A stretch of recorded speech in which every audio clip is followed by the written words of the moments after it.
que foram as exposições que acabaram, né, naturalizando o social e também, eu diria, a banalidade do mal, né, o preconceito e o racismo, né, num tempo onde cresce também todas as teorias eugenistas, né, o darwinismo social, né, a normalidade, o desvio, né, as formas de classificação desse outro a partir de critérios imputados, né, pelo olhar ocidental.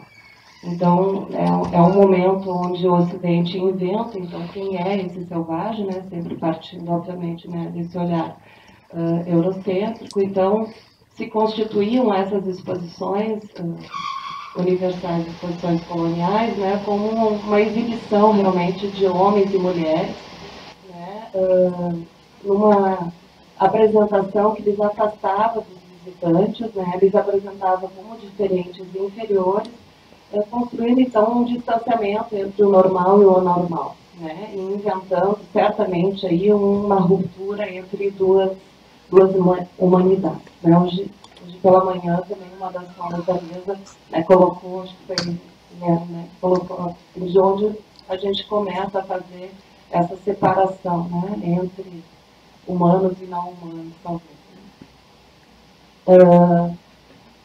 E aí, assim, o que está sistematizado aqui é como que ocorre ao longo, né, desse século XIX, mas já, obviamente, também acontece num período anterior a isso, essa descoberta, né, do outro, essa tentativa de repertoriar, de colecionar e de mostrar esse exótico.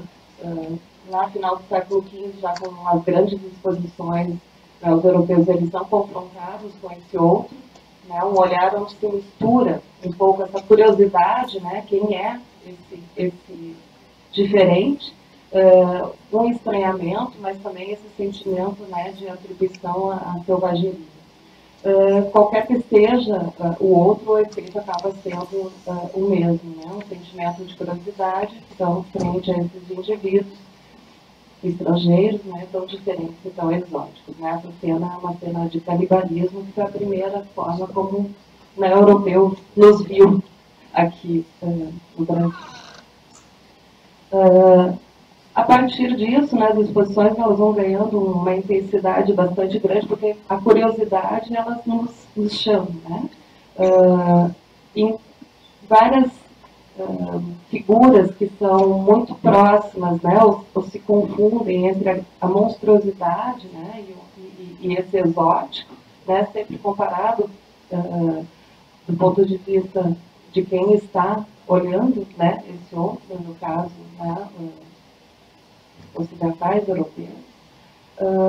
Em 1800, por exemplo, a Sociedade dos Observadores, né, do Homem, ele deu origem a uma primeira forma de antropologia que levou à observação em Paris, por exemplo, né, de Sartre Batman, a Vênus Hottentot, que se tornará o símbolo dessas exposições universais e coloniais. Então, essa jovem, originária da África do Sul e vivida em Londres, né, em Paris entre 1810 e 1815, estava na encruzilhada dessa crescente paixão, né, pelo estudo das chamadas raças, e essa nova expectativa do público, né, em conhecer, então, essa diferença.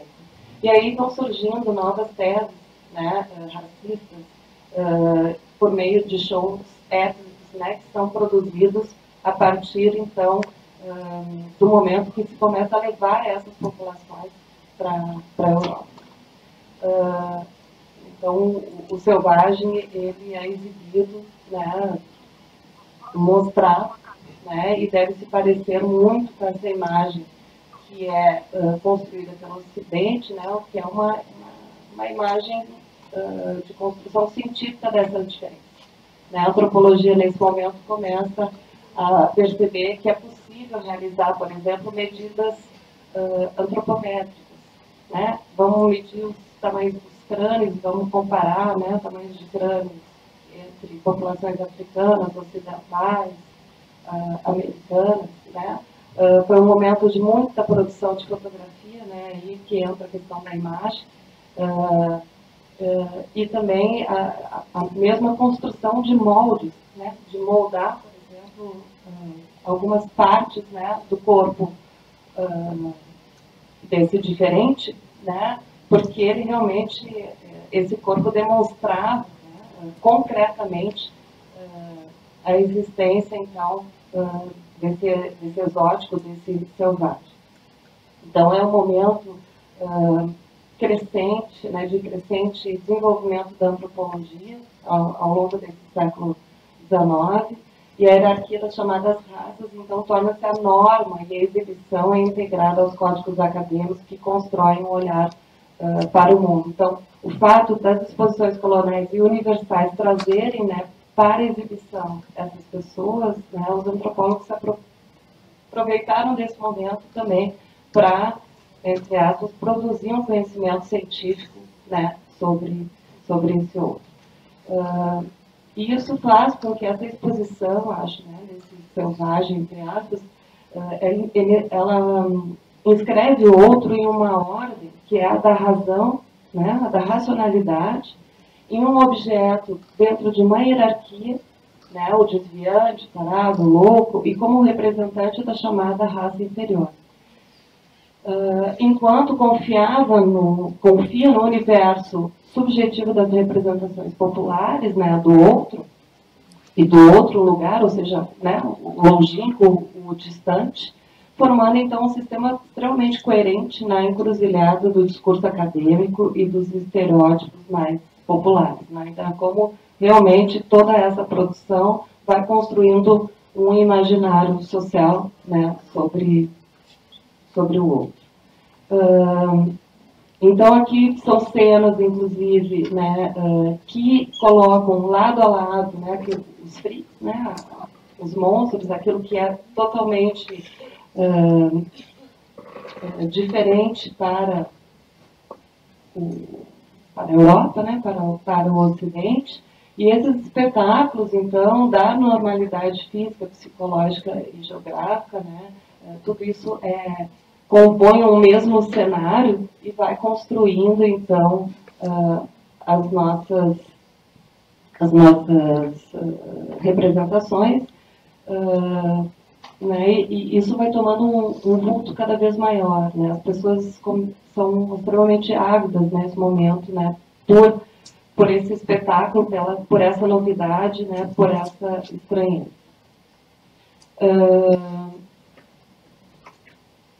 Até um certo momento se começa a se profissionalizar essas exibições a partir de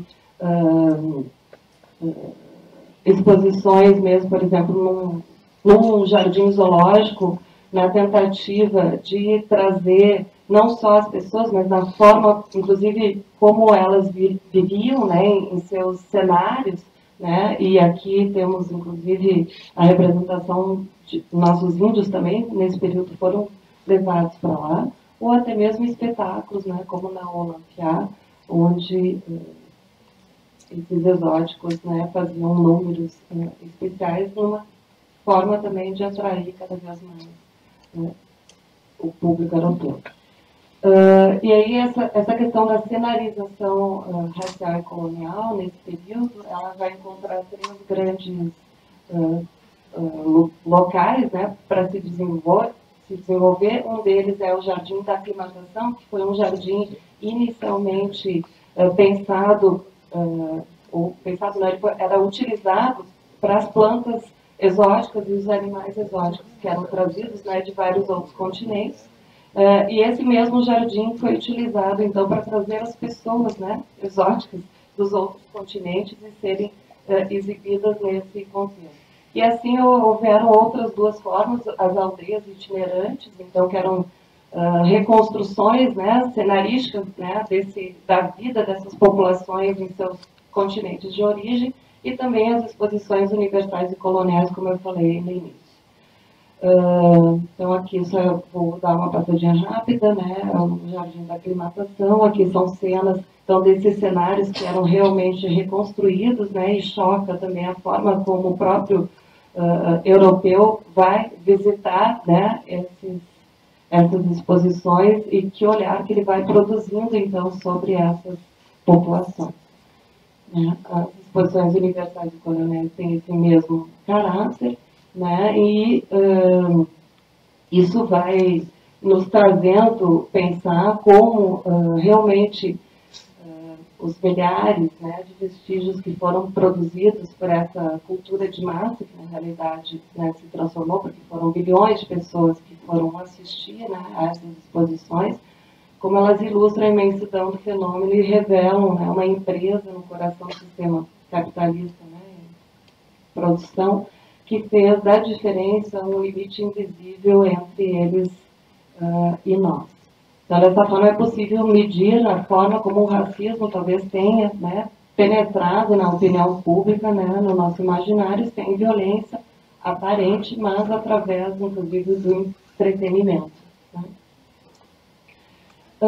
E aí eu acho que o nosso grande desafio hoje é como a gente pode desnaturalizar isso, né? Essa banalidade do mal diante do outro através dessa produção de imagens, e eu acho que a gente precisa realmente ter possibilidade de construir outras narrativas imagéticas, né? Porque a imagem, ela, acho que ela é mais do que nunca hoje, né, dotada de uma força bastante grande de signos e significados, e é uma ação constante da sociedade na construção do imaginário. Hoje, né, muitas imagens circulam entre nós, né, muito pela própria tecnologia. Hoje, então, a velocidade de circulação dessas imagens hoje é enorme, e acho que é inaceitável a gente continuar, né, alimentando imagens que banalizando, né, imagens que produzem não encontros, mas desencontros com a diferença. E aí, pensando, né, nessa relação que eu tentei trazer do que a Ana fala da banalidade do mal, né, seria como uma característica de uma cultura carente de pensamento crítico, né, em qualquer um. E isso pode exercer a negação do outro e de si mesmo. Então, acho que a gente tem que buscar isso para poder construir novas narrativas, senão a gente vai continuar, talvez, reproduzindo algumas delas, né, já impostas. E aí, para construir essas novas narrativas, é que a gente precisa pensar que sempre a perspectiva, a gente parte sempre da perspectiva de quem está recortando, né, essa cena. Então, independente de quem for né, o outro, né, a perspectiva da produção da imagem acaba sendo a de quem a está produzindo, a não ser que a gente inverta e passe a coproduzir, talvez, essa imagem, ou deixando que o outro traga para nós a sua visualidade, aquilo que ele quer que nós possamos enxergar dele. Acho que exige, claro, uma sensibilidade para poder seja uma sensibilidade informada, contextualizada, né, para poder nós sairmos, né, desse lugar. Pensando também naquilo que José de Souza Martins retratou, inclusive, quando eu falei em produzir novas narrativas, é também retratar a invisibilidade que se torna visível pela evidência visual do ato fotográfico. O ausente se fazendo presente também, né, na imagem, mesmo que ele não esteja ali. Né? Eu acho que essa fotografia do Censo dos Esquecidos, né, onde os prisioneiros são apenas números e papéis, nos faz repensar muito, né, sobre esse nosso encontro com o outro. Então, acho que pensar nessa possibilidade sempre que, mesmo que o outro não esteja na imagem, o quanto ele se faz presente através dela. Né? E também acho que um outro desafio que a imagem traz é a necessidade da gente ultrapassar o fato de que a fotografia fosse, né, esse estigma de que a fotografia é uma imagem fixa, congelada. Né? Se a gente pensar que as imagens, elas sempre carregam consigo, né, a essência, né, de cada um, aquilo que ele traz de cultura, de representações, né, de ser, a imagem ela não é neutra, né? Ela traz também essa perspectiva do outro. Ela vem carregada, né, de significados. Já estou terminando. Eu gosto bastante dessa imagem, é uma imagem produzida pelo José de Souza Martins, que ele intitulou Entre o Amor e a Justiça, que faz pensar bastante sobre aquilo que a gente dá visibilidade também pela imagem. Né? Ele vai dizer que nem tudo na sociedade é visível e nem tudo que é visível dá conta do que a sociedade é. Né? Então, como é que a gente pode também criar novas narrativas para talvez dar conta daquilo que a sociedade nos permite, né, compreender dela.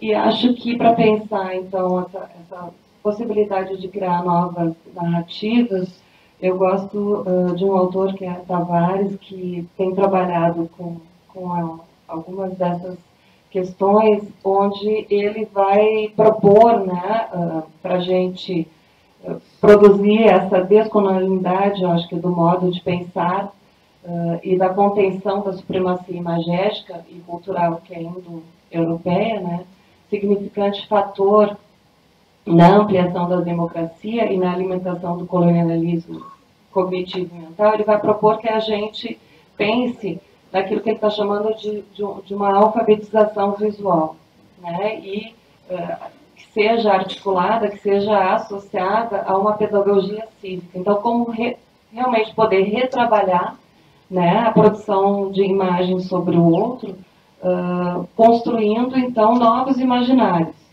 Eles produziram essa série Heróis de Todo Mundo, que vocês podem também acessar facilmente na internet, né, num projeto que é do canal Futura, que se chama A Cor da Cultura, né, que foi uma tentativa de fazer uma reparação mesmo no imaginário, né, dos afro-brasileiros, um projeto lá de 2006, mas que eu acho que é essa possibilidade que a gente tem de trazer essas diferenças.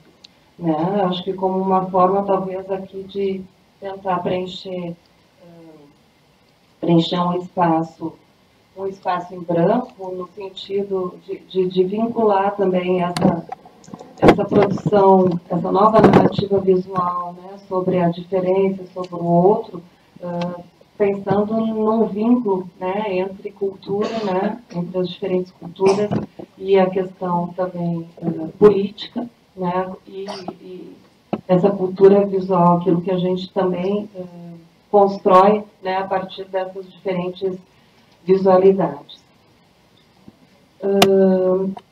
E aí eu acho que, terminando, deixa essa imagem que eu acho que oferece diferentes tons para as pessoas, né, diferentes possibilidades, e que a gente possa construir realmente outras visualidades, né, outros imaginários, reconhecendo o outro e o vendo, né? Paulo dizia hoje de manhã que a gente não bastava reconhecer, tem a gente conseguir realmente ver o outro, né, como parte integrante de si próprio, né, como fazendo parte da nossa vida, né, como presença humana, como presença política.